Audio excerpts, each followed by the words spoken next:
I'm an Iowa guy. I grew up in Northeast Iowa, little small school, South Winneshiek High School, and from there I ended up going to junior college. Went to Waldorf College in Forest City, Iowa, back when that was a JUCO, and went there as a defensive lineman, and soon found out that it was an offensive lineman. I joke about that because we had a guy there named Clark was the last name. His little brother, people know him as Dallas Clark, but he was a pretty good player who was on defense, and I found out I couldn't run like him, so I got moved over to offensive line, and from there I ended up going to Eastern Illinois University and playing there and playing center, and had a great experience. I mean, those two coaches I played for there, Dave Bolstorff won 200 games at Waldorf College, and then Bob Spoo was a real successful coach at Eastern Illinois, and played with a guy named Tony Romo. That's kind of my claim to fame. I gave him his first college snap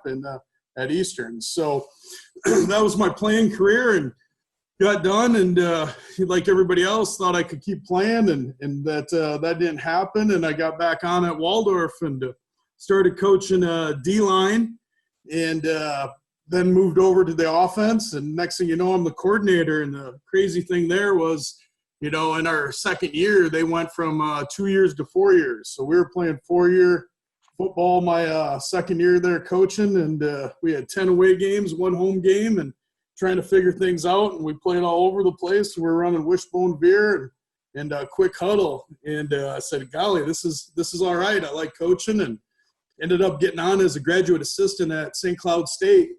And great experience back in the North Central. Randy Hedberg was our coach. Randy's up at NDSU, and I joked a little bit. I listened to Connor Riley speak here with you guys a couple weeks ago. Connor was down at Nebraska Omaha, and Scott Fuchs and all those guys, and had a great experience up there. Coached the O-line for Paul Rudolph. Second year, got to coach some different positions, tight end, quarterback, and from there I had to find a real job and ended up over at Lindenwood University down in St. Charles, Missouri. And was down there for 2 years, was the offensive line coach to start with, and second year ended up being the coordinator, had a good run. We were like something like 26-2 over a couple of years, and then from there, Upper Iowa came calling, which is about 30 miles from where I grew up at, and I knew all about Upper Iowa and knew what I got myself into, and Tom Shea lured me up there and got up there and put in 5 years, and we got that thing turned around. We got a winning record, which doesn't happen too often at Upper Iowa, and recruited the state and had a good run as the O-line guy in the OC. And then the next thing you know, I end up at Southwest Minnesota State, and I'm over there with Corey Sauter, who's a old NFL guy. He recruited me up that way, and I was the run game coordinator, O-line guy for him, and we got things rolling. And second year there, we had the most wins in their school history, Division II, and so from there, I ended up going to Wayne State, and that's where I've been at the last couple of years. And kind of everybody's recruiting me, just moving around, and that's how I ended up in Nebraska. And then after a season, our head coach retired, and so here I sit looking for a job in March and April, that type of deal, which is okay. It's given me a little bit of time to take a breath and see that Walls is doing something good with his time now, doing the RTP deal, which is awesome. So I've been listening to you guys, and here I am. Coach, man, obviously love the story. Always been a fun dude. I always thought, to hang out with and talk with, and I always felt like you were just, a super strong recruiter, especially, when you came into places and the way you could communicate with guys. Can you talk a little bit about kind of, your philosophy of, recruiting maybe, and we can probably just start with offensive line being, I know that's your passion, how you kind of try to build those relationships, find those guys. Are there certain types of guys that you maybe, want to kind of gravitate towards? Are there guys you want to maybe like, I don't know if that guy's going to mesh with my personality or mesh in my room? How do you kind of, siphon through a lot of those different things? I know a lot of guys have a different style. Yeah, it's a great question. It's, you got to look for the kids that are real people. And sometimes the term I use, sometimes they're too pretty. If they're too pretty, then they're probably not a good fit for me or where I've been. So we've really looked for those blue-collar guys. And, I go back to Upper Iowa all the time, and people go, how do you get people to go to a town of 900 people and a school of 600 that costs $40,000 a year? Well, you better work your butt off. But you better find some guys that you can jive with, that you can develop, and that's been the big thing, specifically O-linemen. I'm always looking for those guys that, that have a little bit of chip on their shoulder, that think they're good athletes. And I tell them all the time, hey, you guys are the best athletes out here. The rest of these guys are 150 pounds and they can run around. You guys are 250, 300 pounds, and you got to be athletic and not look like a fool. You're a better athlete than they are. Those guys would die to have 100 more pounds on them. They wouldn't be able to move. So I'm always looking for those guys that have a little chip on their shoulder, that think, hey, I'm a little better than what everybody's giving me credit for, and I'm going to show them that way. And then, of course, just blue-collar guys, I want the guys that are driving the pickup truck, not the BMW or anything like that, or looking for the neatest thing. I mean, I want those blue-collar guys that are really into it. And that's kind of where I've been. And that's a big thing, too. They got to be able to communicate. I've been a strong recruiter, but it goes both ways. I mean, you're looking for guys who can talk and listen as well, so you can develop those guys. But it's really where I start looking for those guys that are just true blue-collar guys that love it.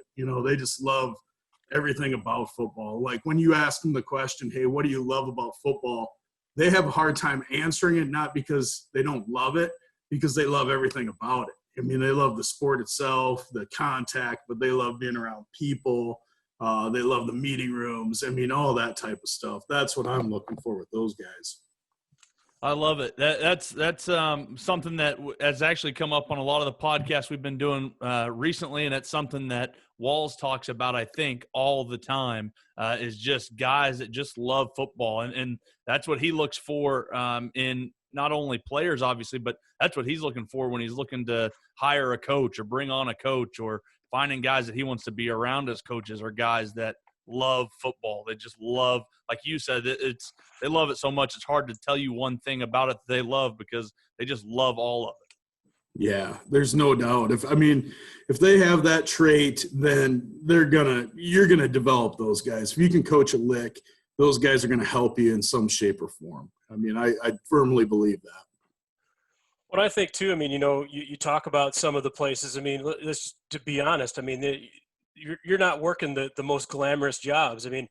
Any one of us could walk into, a meeting room at Alabama, at Clemson, and there's literally thousands of coaches, I think, across the country that could go win there, because the talent's going to be unbelievable. The logo you have on your polo, it's going to be super easy. To me, I was always drawn to the guys that were at, places like in Upper Iowa, places like in Southwest Minnesota, places I've been and I've seen and coached. And then when guys win there and guys get guys to go there, to me, that's like the ultimate.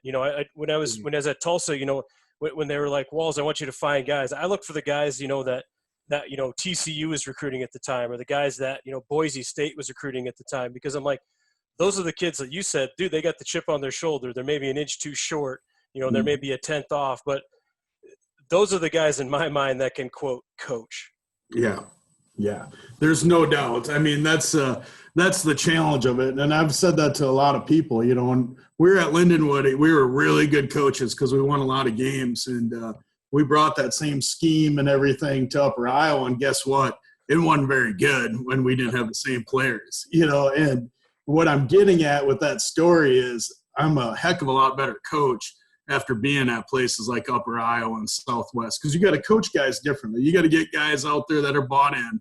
There's no doubt. Everybody uses the term culture all the time, and what's culture and what is that? And it's the most overused term around, but you got to get guys that are bought into the coaches, that believe, hey, these guys know what the heck's going on, and I'm really going to trust them. And then you got to figure out how to put them in a great situation to be successful. And that might not be the same as it was at the last place or the game before or the rep before or whatever it may be.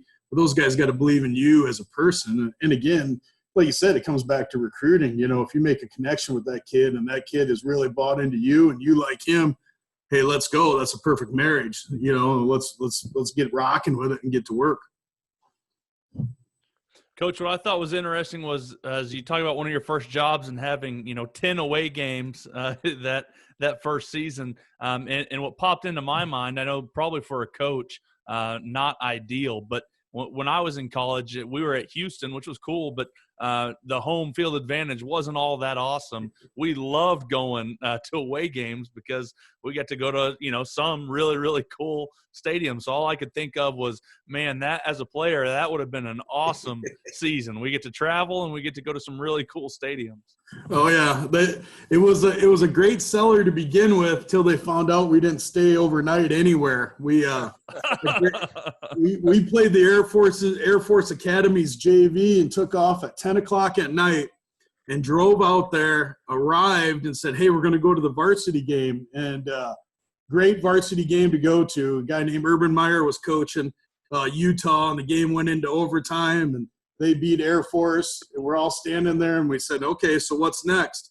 Oh, down to the locker room over here. We get to play next. So we played in the stadium while they were blowing it out with the leaf blowers and doing all that. I mean, that's what it was. We took off the morning of. We went and played Minnesota Duluth that year, drove right up there, eight hours. Here you go. Kick off at 1, that type of deal. So, yeah, it was about the sell, It was, hey, we're going to go some neat places, and we're going to be on TV. We're going to play. We played Drake. That was a big deal for those guys, being Iowa kids, to play Drake. So that was definitely the sell. But it was a battle. That was for sure. You really, everywhere I've been since then, I don't mind a little bit of a road trip.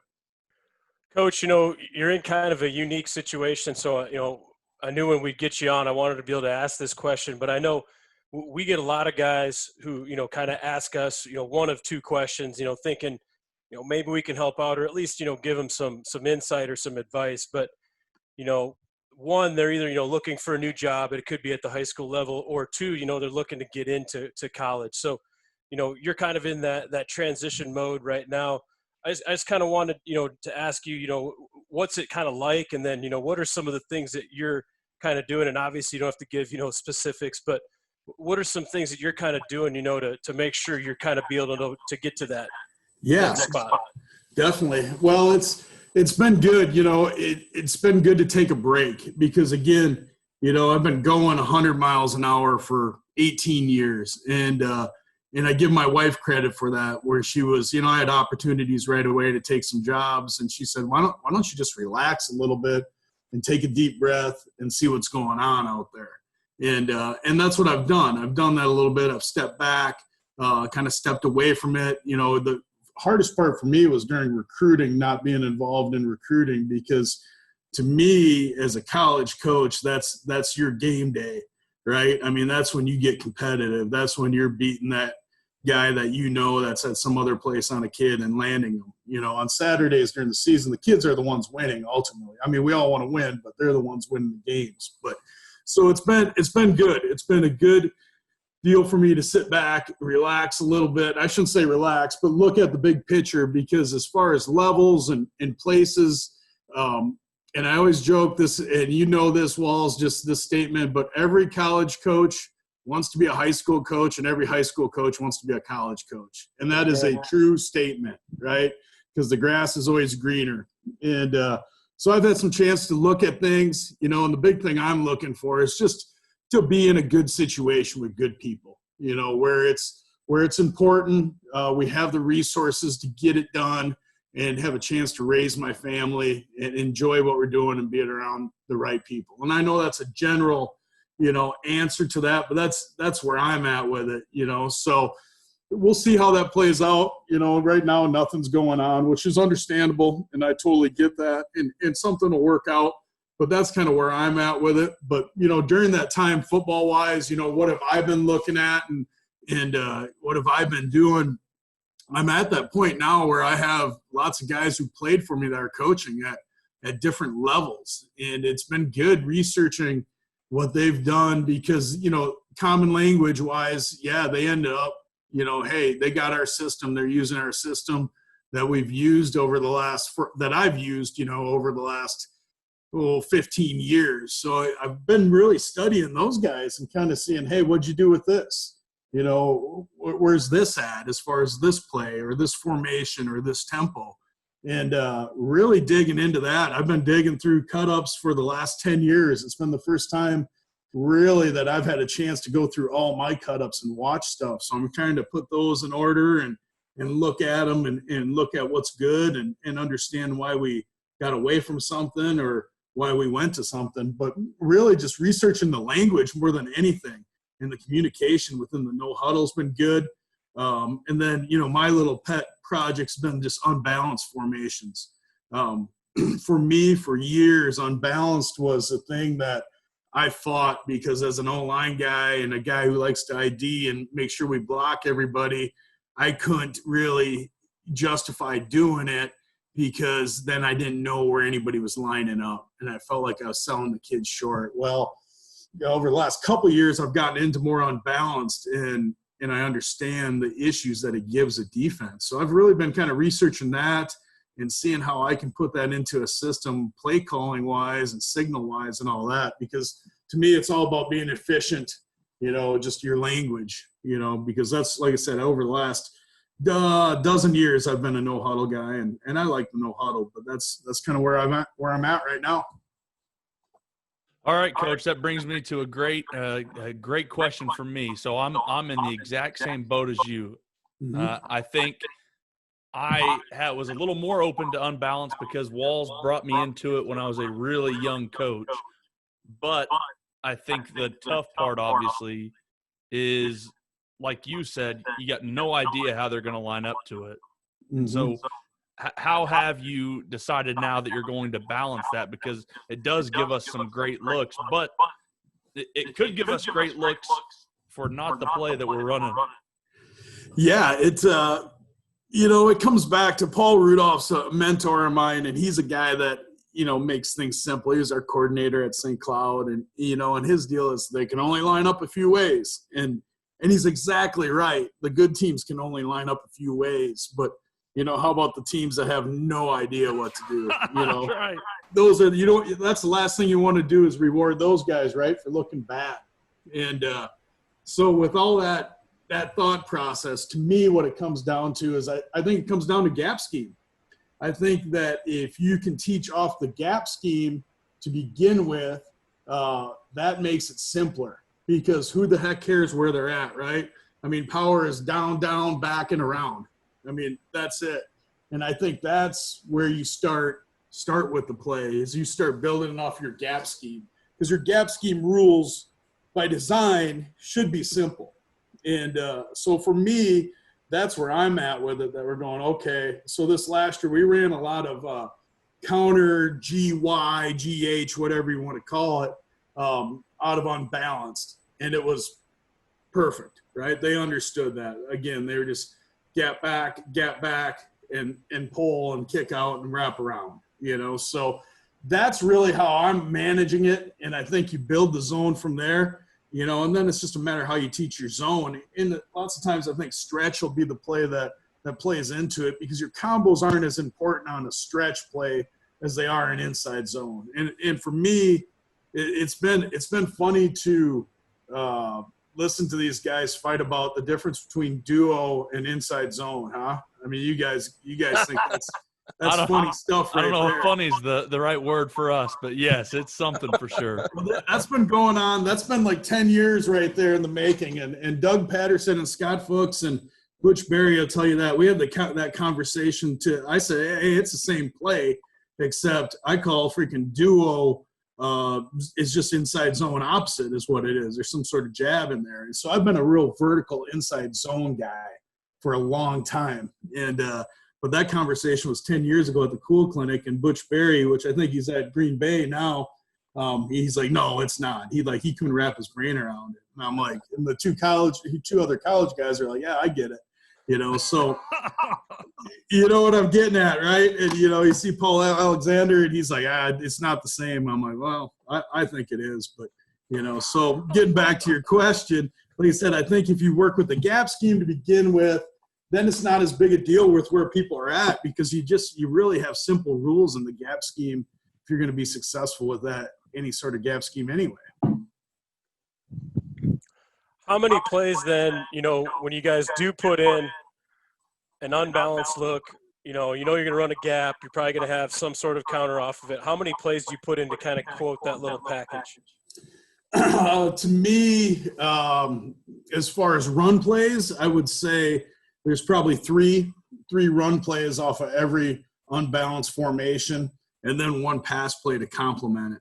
And that pass play is usually play action. So like right now, for us this last year, it was counter, it was power, and it was pin and pull. The horn play, the old horn play from Nevada is what I still call it. Those were the three plays, and then we ran play action off of that as far as that goes. Now that play action, whatever it may be, it could have been off the power read action. All right. We did do some sprint out. I think sprint out is really good out of unbalanced as well, just because you're dictating man lots of times out of unbalanced. So then you're easy enough that you're just putting some sort of man beater and in running that. And we had some success doing that against some of the better teams in our league is just getting in unbalanced and then running sprint out and seeing if one guy can win.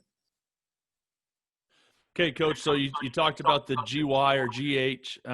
What's the guard's coaching point for you? Are you guys – he's got to get kicked even if it's a log look? Are you still giving him kicked? What are we telling him? All right, I got your this is an awesome deal here, right? Because if you got really good players, you want to pull, you want to open, you want to go into the line right off the butts of those guys and kick that guy out. Same foot, same shoulder, awesome, and pull up inside of there. Okay, that's great. I have had 0 guys that can do that ever, okay? So here's what we've got to. We did it this year, and like I said, our head coach was the O-line guy this year. So it was and I told him, hey, this is what we've done when we ran counter because our guys could never get in there. So we just ran bypass. We literally opened up that guard, that first puller, opened up, ran flat down the line, and if the guy is wrong arming him, then he would wrap him and climb, is what he did. If he ran flat down the line and he could collision him, then he collisioned him and stayed inside out. The second puller would always just read what the first puller is doing. So it's, counter bypass is what it is. And you see it happen. Like if you go and study your film and you run counter, you'll see it happen where that guy wrong arms so bad you go by him. And he never even sees him, right? He's just buried him in there, and the guy turns up and takes the backer, who's a force player now, and then the tight end or whoever, the fullback, takes the next guy. That's literally how we taught it. For the reason being is to get those guards moving, get them running instead of when you tell them all that stuff, hey, same foot, same shoulder, inside out, it's a such and such angle. All great stuff. Love it. I wish I had guys we could coach it that way. Never works out that way, because they're getting wrong arm so bad, and now that tight end has to work around that, and then it's bouncing and you can't get the ball downhill. So I am a big counter bypass guy. Take that guy, open him up, and run, right? And run. And if there's nobody to kick out, then turn up and look inside out. What do you think of that? I love it. We're not very good. We're just not very good at counter. We just haven't been very good. I think we run power pretty well. We've had 2 seasons where, it's been really good for us. And then obviously the thought process is run counter to the weak side, and probably it's a lot of Wall's influence, but we just end up running power to the weak side because for whatever reason, it just seems like kicking with that fullback was so much easier than the guard trying to get the kick. And it seemed like it was basically the same thing. Mm-hmm. It's, the thought process is that guard who's pulling is no different if you're running your zone seal, your zone swipe, right? And then you start bypassing that tight end, right? And he's doing the same deal, going down that line of scrimmage, and that guy is squeezing, he's wrong arming and just wrapping around him, right, and looking inside out. So it's the same thought process. You can take those guards and those tight ends, those Ys, those H's, whatever they are, and go work the same drill work with those guys, working out of a stance, working out of a 2-point, and just going and hauling butt. Because, again, as long as they're going fast on that deal, it's going to be all right. And then what it does is it cleans up the picture for the second guy. That's the biggest thing, is people go, well, how does the second guy, how does that Y know what to do? Well, It's real stinking easy. If he sees him still just running right there, he's gonna throttle down and be able to just get hands on that wrong arm guy and cover him up. And it really screws up the fits. I mean, it's good stuff, and you can do a lot of different things to it. You know, if you're getting that, I mean, you can toss the ball, you can go take the back opposite and things like that as well. But it really made the counterplay so much better for us once we eliminated all that teaching and said, hey, you open that toe to the sideline and sprint. Yep. That'd be a lot easier way than I think that we try to get it done, to work that in. Do you work much one back power? I don't know if one back power is the word to use, but the not having a tight end and a fullback, just one guy to kick.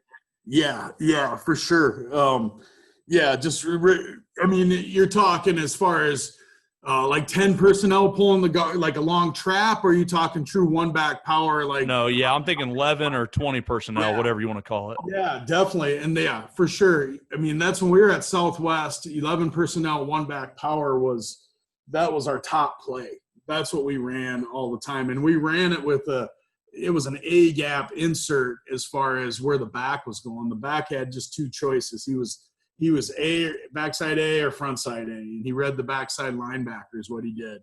And, and of course that play is awesome to a 9, right? A 9 and a 3, but we ran it to, a 6 and a 2. We ran it to an underfront where we're really a guy short, but with having the back read the backside inside backer, we always figured we could gain a hat back there if that guy played over the top. So that's why it really plays into what I was talking about with the on balance, that we can run that play because everybody understands how to run that, because that was always part of a quick play. Like we use that. We do a bunch of different tempo things, where we can say one word and we run 3 different plays out of 3 different formations as quick as we can. And one back power has always been that first play. I'm giving things away, but it's always been that first play of a tempo series. And so for that reason, because it's simple, Well, see, it always scared me to run it to the underfront. That was going to be my very first question.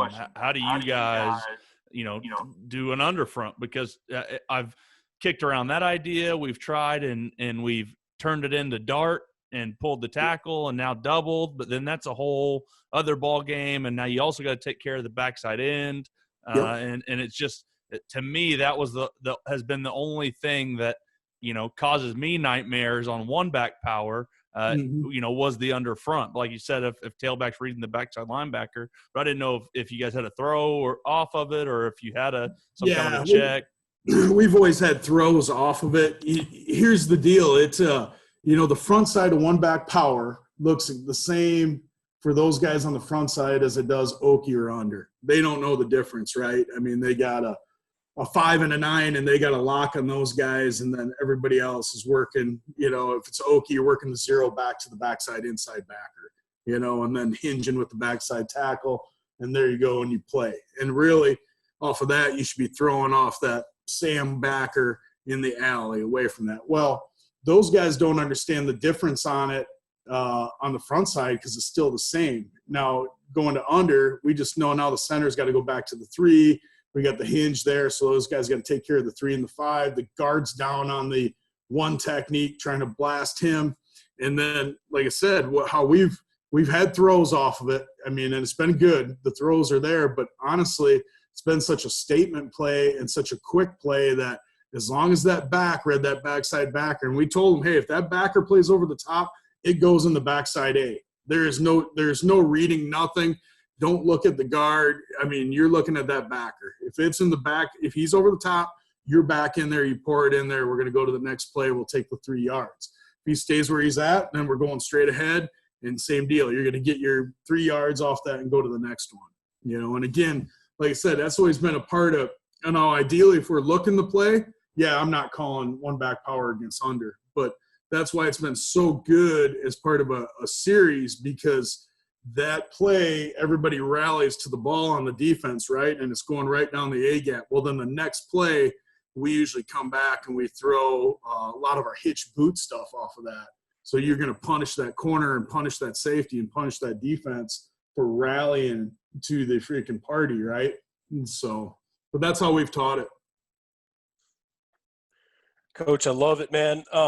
When you guys get into the odd front then and, talking gap scheme and you're dealing with that 4 and that 4-eye, can you talk a little bit about the technique you're teaching the tackles to be able to displace those guys?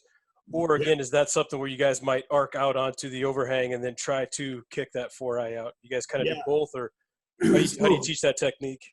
Yeah, so definitely. So, I mean, if we're going true one back power with attached tight end, 11 personnel, and we're going to say a 4-eye and a 6, right?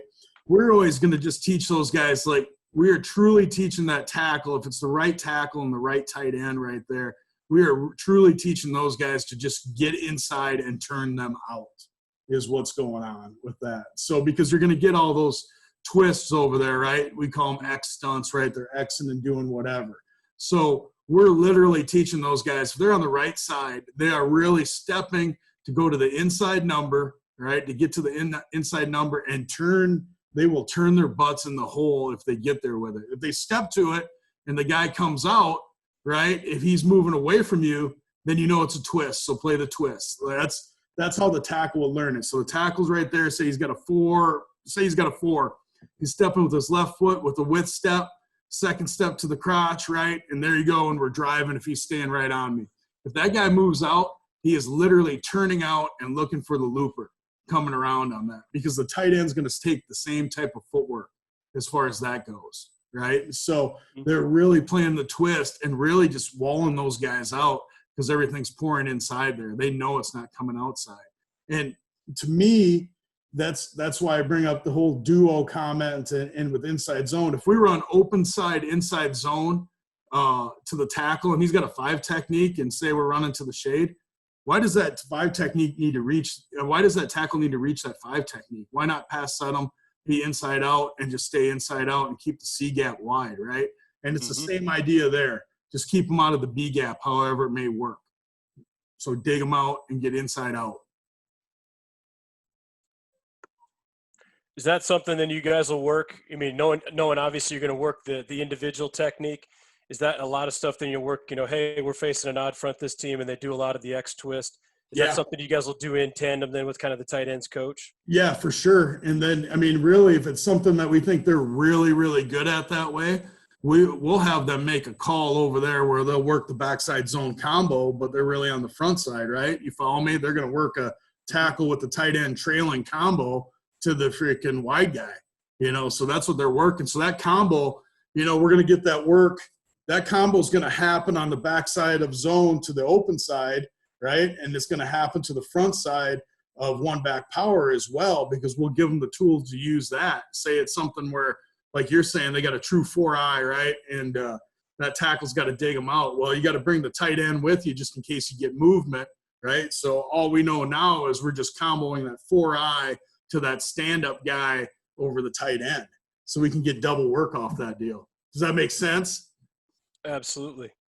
I'm taking notes. So if you hear like pauses, coach, like a lot of people think that Harp and I are just like, right, asking questions, going down a list. We literally take notes. So we're learning as you guys are telling us too, man. I love this stuff. I got it going on too. I'm taking notes as you guys are talking as well, because there's some things you guys ask and you're like, hey, that's a good point. But yeah, just being efficient, and that's been the thing for me. I've been able to be the tight ends guy and the O-line guys, so they understand that.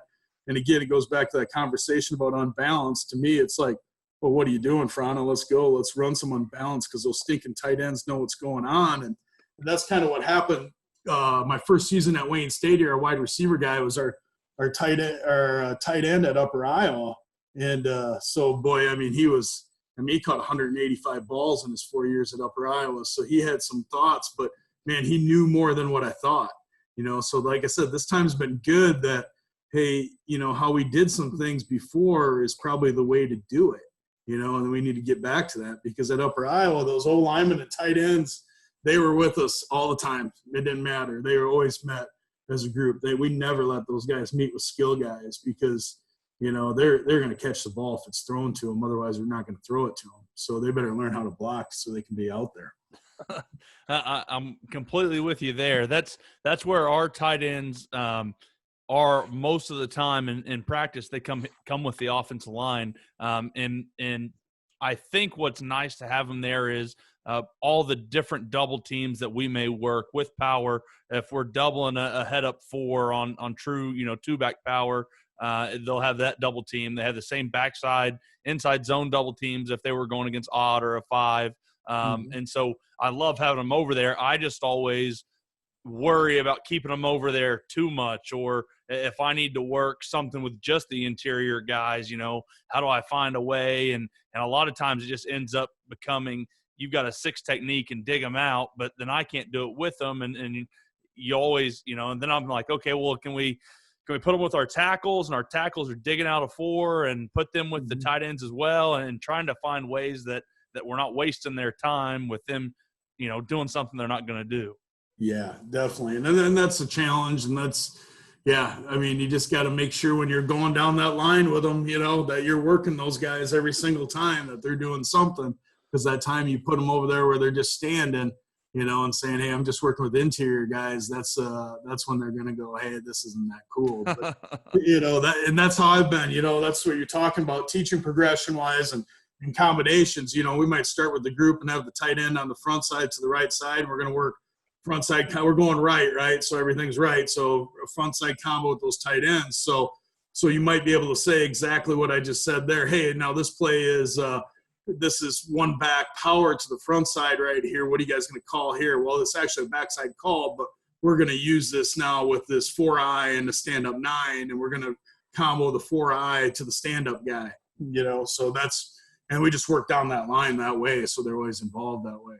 But, yeah, I totally understand what you're saying with it, because there's times you want to grab those inside 3 and just say, hey, this is what we're going to do all practice, right? That's right. Well, so the big thing, my big question, and I don't have, maybe the balls to do it just yet. We teach the throw over with center and guard. If we're running like one back power and we got the head up nose, we actually do teach the double, 2 hands at the center. We're going to hit the hip with the guard, stay in square, and kind of do that throw over double team, work really vertical for the backside linebacker. I've seen a lot of teams get into and say that that's a really easy technique that they like to use with their tight ends. So when their tight ends and tackles are double teaming, whether that sounds like to me backside of inside zone, or if it's their true 2-back power, they're doubling the 4. They're going to instead let the tackle go 2 hands, let the tight end now not think of it as a true double, but like a throw over into the hip, let the tackle torque it in, and let him, stay vertical up to the backside linebacker. Is that something that you've toyed with it all, use it all with your tight ends? Do you find that easier for them? A little bit. I know exactly what you're saying, and here's what we got to, again, trying to streamline things. And again, my thought process is always different because I've been the coordinator, been the O-line guy, been the tight end guy, doing all that. We have got to, with any double team combos, it's all post and slam to us, okay? So if that covered guy's got a even technique, right, a 0 or a 4, he's going to step with width and the second step to the crotch, and he is really the guy that is eyeing who we're going to, okay? And then we've used the trail guy, so the guard or the tight end has been the slam guy. And it's a thought process that we got from NDSU, right, because of A-gap power and how they teach the tackle, right? If they're going at the 3 technique, A-gap power, Connor Riley and Scott Fuchs and all those guys, A.J. Blazek, that tackle is running and he's clearing B, clearing A, and U-turning to the second level. And that's how we've teaching all those combos. So it doesn't matter if it's a tackle tight end or if it's the center and the guard. He's going to step off to see where he's going, get vertical with the second step.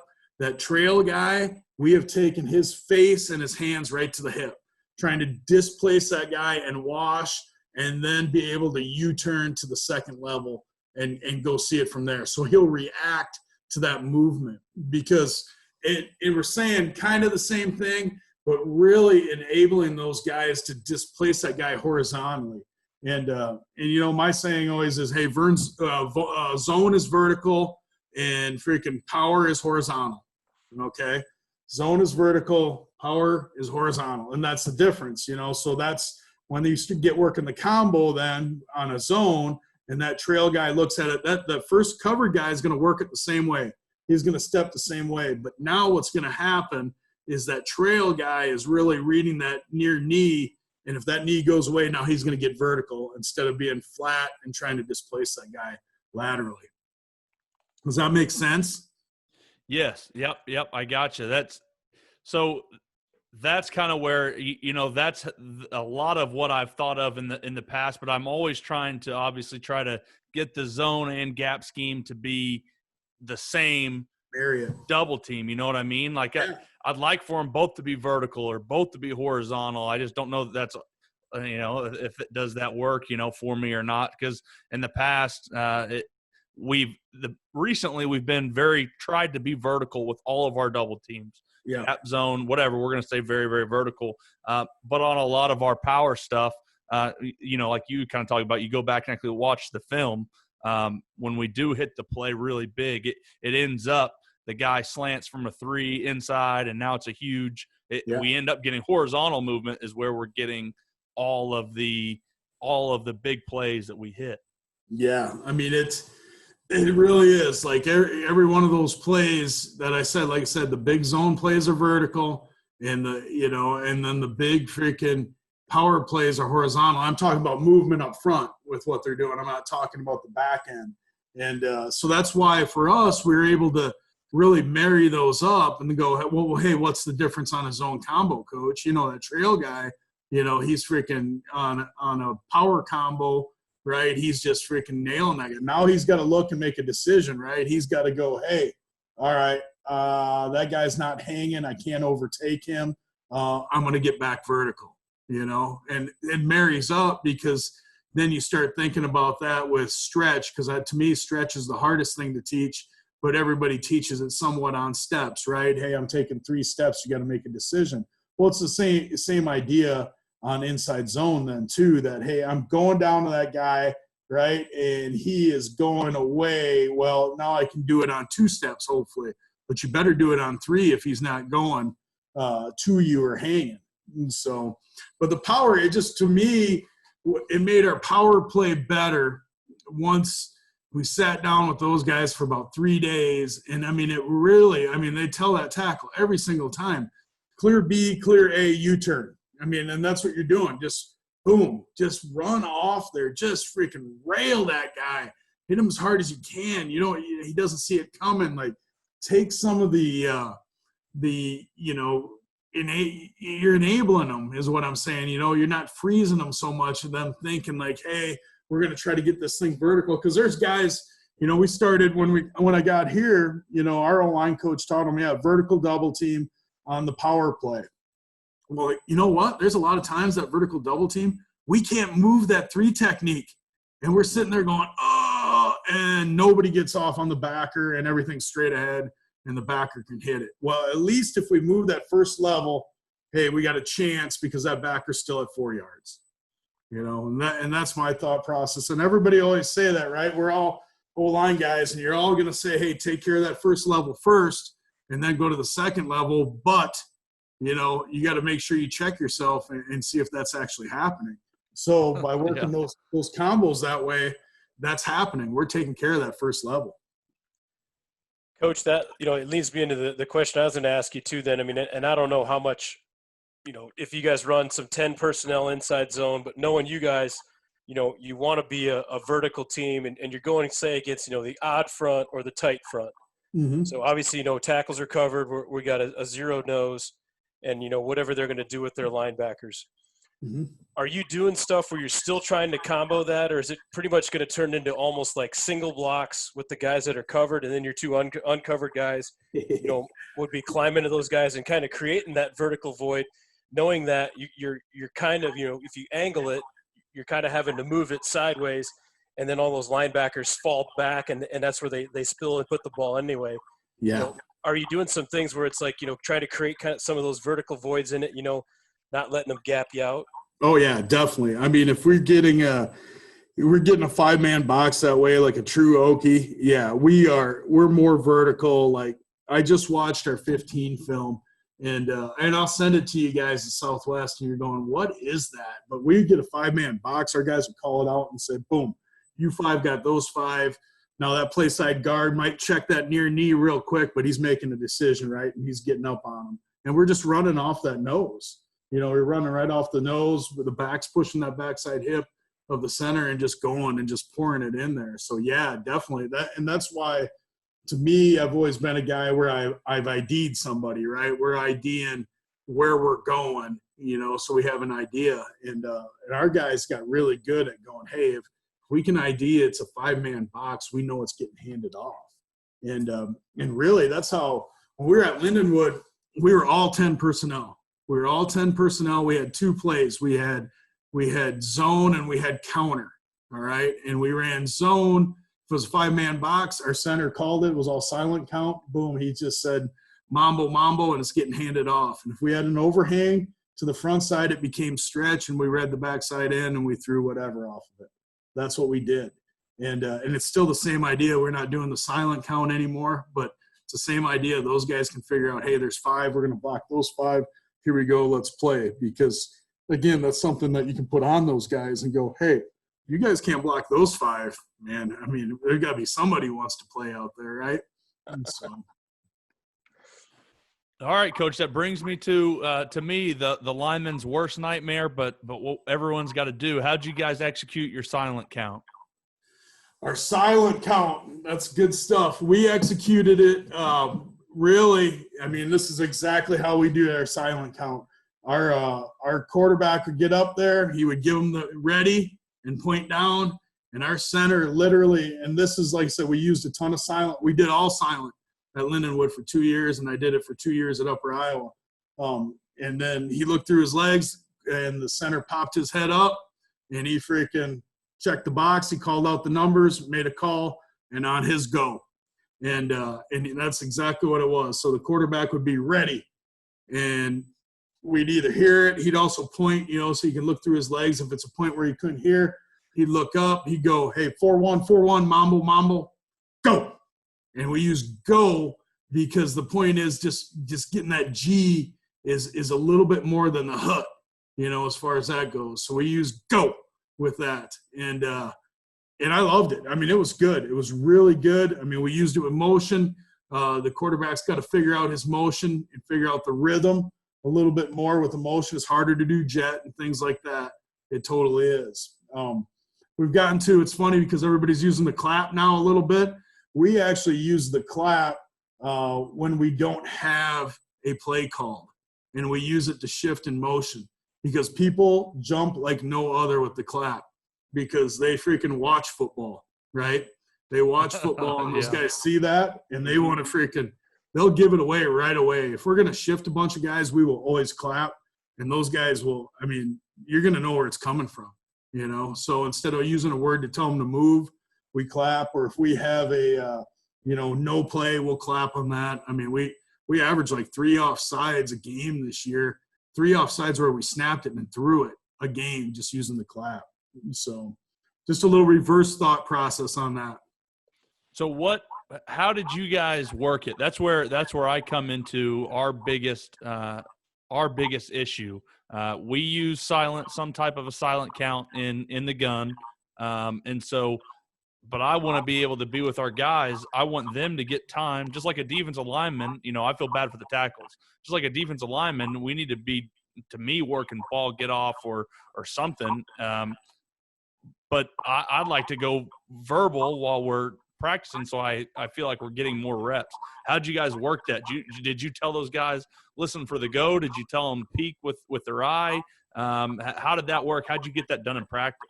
Yeah, it's a great question because I had never heard of it when we did it. And I was like, that doesn't make any sense. And the biggest thing, you start thinking about it, it does make sense because those tackles are closer to the center than they are to the quarterback with your back turned to them.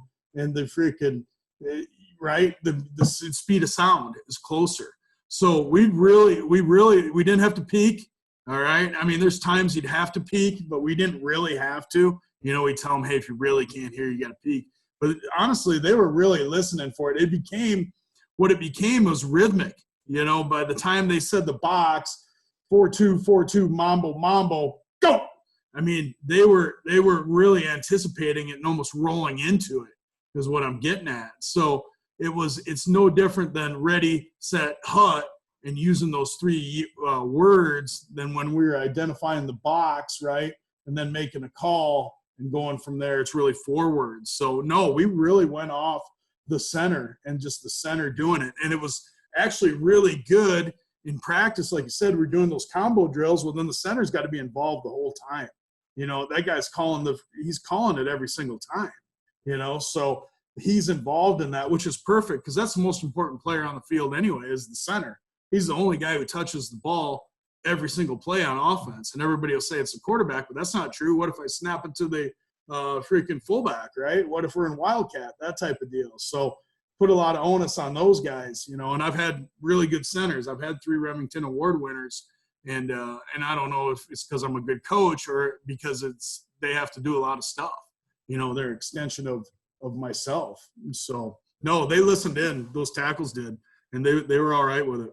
I gotcha. Well, we had a really smart center in college. He was my best friend, roommates, all that good stuff. But I hated his guts when we went silent because he would cheat for himself. And he'd snap it before he'd say go, so he could get the best get off on certain plays. If he was reaching somebody or he needed to really get off the ball, and I called him on it, he's like, "Yeah, I do it. F you, I got mine." Oh yeah, that's exactly it too. I mean, if those guys are smart about it, that they will. They're going to use that thing to their advantage all the way. Which, I mean, you're always looking for a little advantage being a center and being up on the ball anyway. That's hilarious. How many times you make him buy the beverages then, Harper, because he'd screw you on maybe a sack? A lot. No, I didn't just allow it. I started complaining to the coach. This is ridiculous. We should, I needed every advantage I could get. I was just I was more unathletic. I guess I was off the ball a little bit.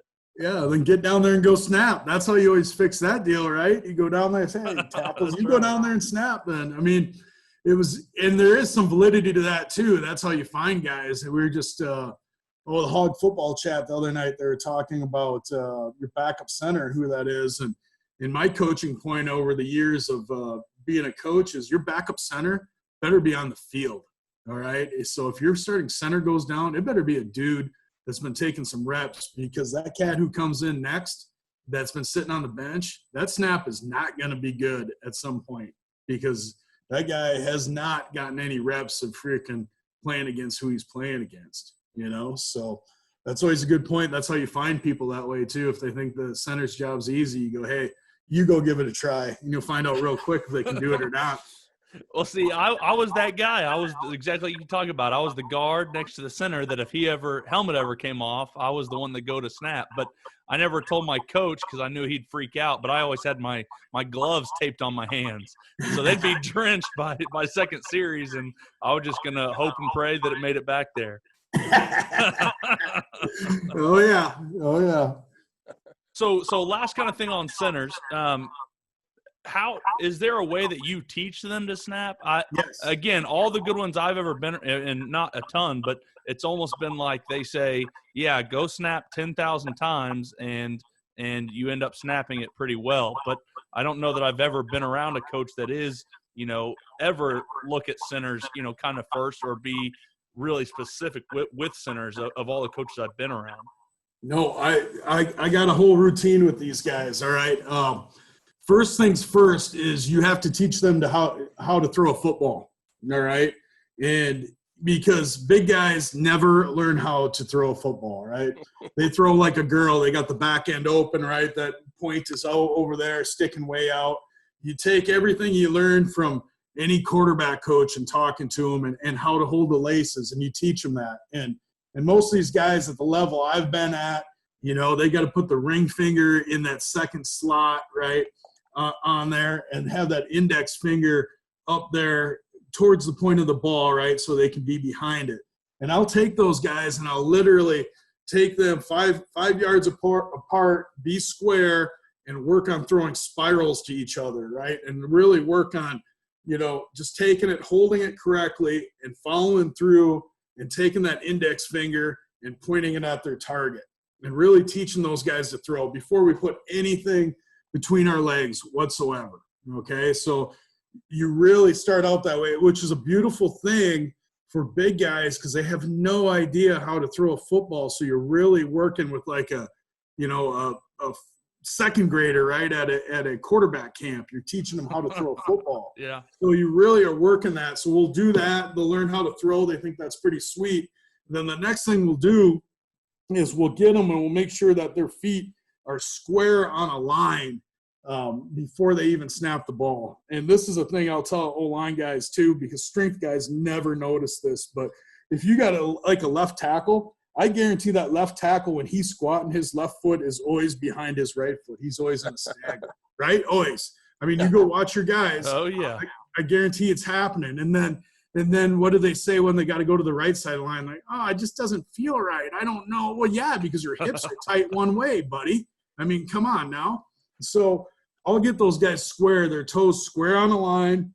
We'll take the ball out in front of them. And I always put the laces down on the turf. So they got to take the ball and spin it and get their hands on the laces, right? And I teach them nose of the ball up. I want the nose of the ball up, okay, because it's less surface on the turf or the grass. And then I'm teaching them to throw it between their legs and hit the same spot really in their upper thigh, right? So, and then we start stepping with it. And it's going back there. I mean, it's juiced up. Like we tell them, hey, if quarterback can't catch a spiral, then we got the wrong dude right back there, right? The quicker we can get it back there, really the more time he has. So that's really the teaching progression. And then what I'll do with those guys is we'll play horse, we'll play pig all the time with them, right? We'll have a center with a quarterback, and it doesn't have to be a quarterback, but anybody catching it. We'll have like three guys, and I play it with them all the time because I played center. And we'll just call it, and I'll start out, and I'll be like, the number one, right pack, boom, and I'll shoot it between my legs and hit it, right? And if they hit it, they gotta hit it, right? It's just like horse. So they'll play those games, and I'll say, oh, I'll put it on the face mask, put it on the shoulder, that type of deal. So then they start thinking in their head where to put the ball, because I'll get specific with them. Then I'll say, hey, if we're running sprint out to the right, man, like, why wouldn't you freaking put it on their right shoulder so we can get our butt out there? Mm-hmm. They'll go, hey, that's a good idea. What I'm getting at with all that, though, is now you have some correction points, too. So if they get in there and you're snapping and you're pulling the center and it's pin and pull and he's pulling to his right and the ball's shooting off to the left, well, yeah, okay, how do we adjust that, right? Well, I'm going to have to shoot for his right shoulder instead, all right? So then I can be tighter with the snap. So that's kind of the teaching point, because the worst thing ever is you get the kid in there that's playing center and he's just worried about doing everything, and then the snap's up and it's down, it's over here, and the coach is hollering at him, it's rolling on the ground, it's over his head, and he has no way to go back and correct it. And so literally, if you teach them how to throw, then they have an idea how to aim it and where to put that sucker. And then if the nose of the ball is up, there's less surface for that ball. Now, we've been in the gun, all right? So I know, like, the NFL guys, they got that thing flat, and they're shoveling it through, right? They're really shoveling that sucker up, and they're going under center. I'm the opposite thinking. If that bottom nose of the ball is what's on the turf, literally, if you slow it down when they snap it, it's more pick up and throw. There's no dragging it on there. So then you don't have we're playing in 6-inch long grass. I don't know if anybody plays in grass anymore anyway, but you're not dragging it along the grass. And so yeah, that's my whole spiel there, snapping the football, but it's been really successful for us, and guys have been really good with it, and they take a lot of pride with it. I love that answer. I've never gotten such a clear and concise answer from any coach, I don't think. Well, I just talked to Corey Sauter that I worked with a little while ago, and I said, if you can't hire an O-line coach that teaches you how to snap, then you don't have the right guy, because, I mean, you just can't. I've been in that position. How did I become a center? I became a center because the guy before me broke his leg and we didn't have a backup. And I was in there just going, oh, my gosh, just peeing in my pants with the deal, and then nothing worse you get in practice. Oh, he rolled that one back. This one's over his head. And it's like, come on now. You know what I mean? So you wouldn't coach them that way, taking a zone step or a lead step or on a combination.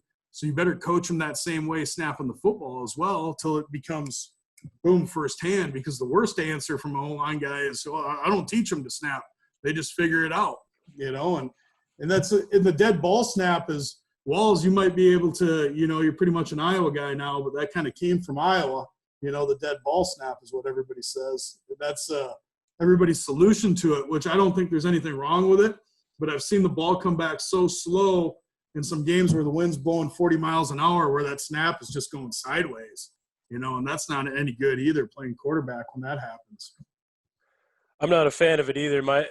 It's funny because, you know, my brother coaches middle school ball, and he and I, these are the conversations that he and I have, you know, because it's like, man, I got Slappy 1 and Slappy 2, and he's like, these guys can't even snap. So it's the same thing. I mean, you're constantly having to go back and forth, and he's like, I had to teach one of them to dead ball it, but then he's like, I couldn't get in the shotgun very often because, like you said, the ball was too slow getting back there. Yeah. So he kind of fixed him midstream to where it'd be okay. But, you know, it's cool to me, you know, to hear that stuff, and then, you know, to seek out a lot of these guys who have to teach, you know, the guys literally from scratch. And you're not going to get that from usually, you know, an NFL guy. So it was cool, man. It was cool to hear that. I appreciate it. Well, Coach, we're rolling up now on an hour, but last thing I always like to ask guys before we let them go is you're watching another team's offensive line. What's some things they'd be doing that would make you think highly of their offensive line coach? Things that they would be doing that I would think highly of them. I think for me is the biggest thing is watching them in pass pro. I think watching an offensive line in pass pro, when they have an understanding of when they should move to space and when they shouldn't, is that's when you know they're well coached. And because I think that's the biggest misunderstood principle of coaching offensive line in pass pro is, hey, it's slide pro and everybody slide to this gap. And, okay, so you can let two people run off the back edge and kill the quarterback. And you see it at all levels. You see it at, I mean, college level, high school. I mean, it doesn't matter. So I always think it's impressive when you see those guys where you got linemen that understand that, hey, I don't need to move to this gap because I can see what's going on the second level while still feeling what's going on the first level. And then working different sets as far as pass sets, you know, instead of just being vertical all the time or being on an angle, being able to do different sets within quick game, within drop back, within play action, whatever it may be. But that's where I look at those guys, and I think it's pretty impressive because you can't lie, you can't hide anything in the pass pro there because there's not much natural about pass pro. Run game, sometimes you can hide some things and have a creature block a bunch of different guys. You can have a back make you look good, that type of stuff. But I think in pass pro is mano-a-mano, and when you see those guys that are real disciplined and understand how to set a guy and where to move and seeing, you know, edge blitz or seeing the movement, I think that's when you know that they've been coached up pretty darn well.